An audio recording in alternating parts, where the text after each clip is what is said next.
الكريم أما بعد فأعوذ بالله من الشيطان الرجيم بسم الله الرحمن الرحيم سمعین، آج کی گفتگو نیکی کی طرف جلدی کرنے کے متعلق، کیونکہ رب کا فرمان ہے وَسَارِعُوا إِلَىٰ مَغْفِرَةٍ مِّن رَّبِّكُمْ وَجَنَّةٍ أَرْضُهَا السَّمَاوَاتُ وَالْأَرْضُ أُعِدَّتْ لِلْمُتَّقِينَ۔ فرمایا کہ جلدی کرو اپنے رب کی بخشش کی طرف۔ تو مطلب کیا ہے کہ ایسے کام کی طرف جلدی کرو کہ جس کام کے کرنے کی وجہ سے تمہاری بخشش ہو جائے۔ اور پھر فرمایا کہ اس جنت کی طرف جلدی کرو کہ جس کی چوڑائی زمین اور آسمان ان کے برابر ہے، ان کے ساتھ زمینیں ساتھ آسمان، ان کو ایک دوسرے کے ساتھ جوڑا جائے تو جتنا ان کی چوڑائی ہوگی، فرمایا جنت کی چوڑائی بھی اتنا ہے۔ اور پھر فرمایا کہ اعدت للمتقین، یہ یعنی جنت متقین پرہیزگار لوگوں کے لیے تیار کی گئی ہے۔ تو جو تقوی اختیار کرے گا، متقی بنے گا، نیک عمل کرے گا، تو فرمایا کہ ایسے لوگوں کو اس جنت کے اندر اعلیٰ مقام دیا جائے گا۔ تو ایک اور مقام پہ رب کریم نے ارشاد فرمایا کہ فاستبقوا الخیرات، کہ نیکیوں کی طرف جانے میں جلدی کرو۔ اب دیکھیں کہ کیا ہم اللہ کے اس فرمان کے اوپر عمل کرتے ہیں؟ کیونکہ رب العالمین مطلقاً فرما رہا ہے کہ نیکی کی طرف جلدی کرو، لیکن ادھر ہم 5 مرتبہ دن کے اندر حی علی الصلاۃ حی علی الفلاح کی صدا سنتے ہیں۔ تو رب کریم فرما رہا ہے کہ نیکی کی طرف جلدی کرو، لیکن ہم اذان کو سن کر انسنی کر دیتے ہیں۔ بعض اوقات یہ بھی ہوتا ہے کہ اذان ہو رہی ہوتی ہے، ہم گھر کے اندر بات چیت کے اندر مصروف ہوتے ہیں، بجائے اس کے کہ حکم یہ ہے کہ خاموشی سے اذان سنو اور اس کا جواب دو، لیکن ہم کیا کرتے ہیں کہ دروازے کو بند کر دیتے ہیں کہ ہماری گفتگو کے اندر یہ آواز جو خلل پیدا کر رہی ہے، یہ آواز ہم تک نہ پہنچے۔ لیکن جب ہم ایسا کریں گے تو پھر اس کا نتیجہ بھی ہمارے ساتھ ہی پیش آئے گا، کسی اور کے ساتھ نہیں۔ تو حدیث مبارکہ ہے، حضرت ابو ہریرہ فرماتے ہیں کہ سرکار مدینہ صلی اللہ تعالی علیہ وسلم نے ارشاد فرمایا کہ نیک اعمال کے سلسلے کے اندر تم جلدی کرو، کیونکہ فرمایا کہ ان قریب ایسے فتنے رونما ہوں گے جو اندھیری رات کے حصوں کی مانند ہوں گے، یعنی کہ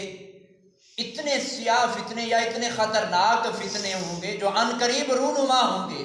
تو فرمایا کہ ان کے آنے سے پہلے نیک اعمال کے اندر جلدی کرو۔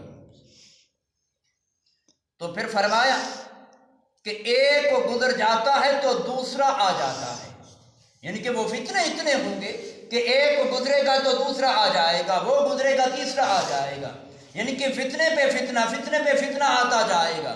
لیکن فرمایا کہ ان فتنوں کے آنے سے پہلے نیک اعمال کے اندر جلدی کر لو۔ اور آگے فرمایا کہ ایک زمانہ پھر ایسا بھی آئے گا کہ صبح کو انسان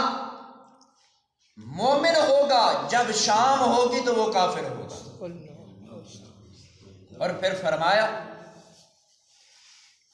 اگر کوئی شام کو مومن ہوگا تو صبح ہونے سے پہلے وہ کافر ہوگا، یعنی کہ اتنا خطرناک زمانہ آنے والا ہے۔ تو فرمایا کہ ان چیزوں کے آنے سے پہلے تم نیکی کی طرف جلدی کر لو۔ اور آخر کے اندر، اسی حدیث کے آخر کے اندر حضور احمد دو عالم علیہ السلام نے ارشاد فرمایا کہ ایک زمانہ ایسا بھی آئے گا کہ لوگ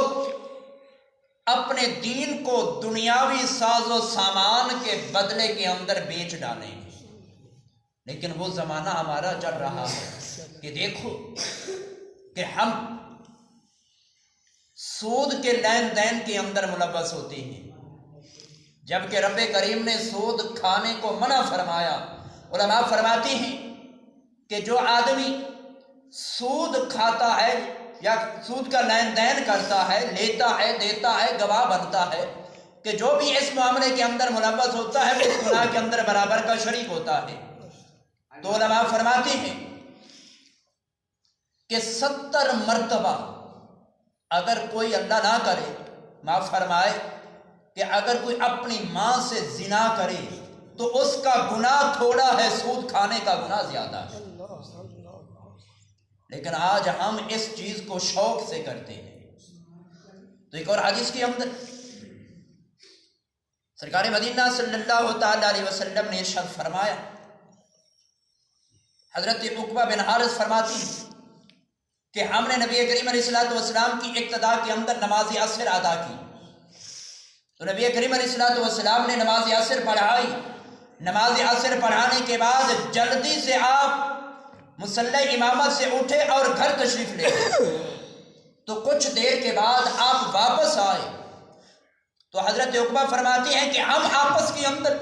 گفتگو کے اندر مصروف تھے کہ پتہ نہیں آج آقا کو کیا کام پڑ گیا کہ اتنا جلدی آپ اٹھے اور گھر تشریف لے گئے۔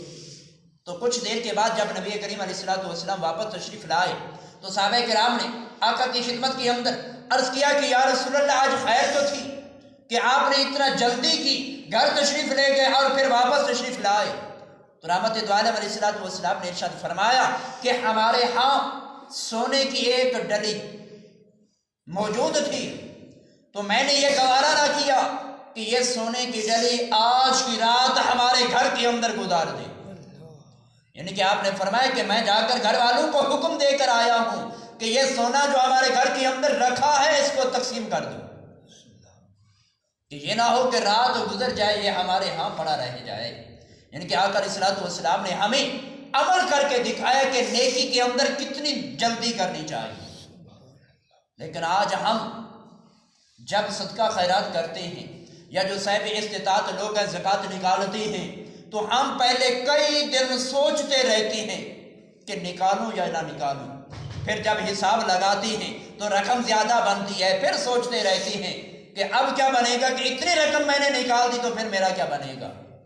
یا پھر سوچتے رہتے ہیں کہ اس کو کہاں خرچ کروں۔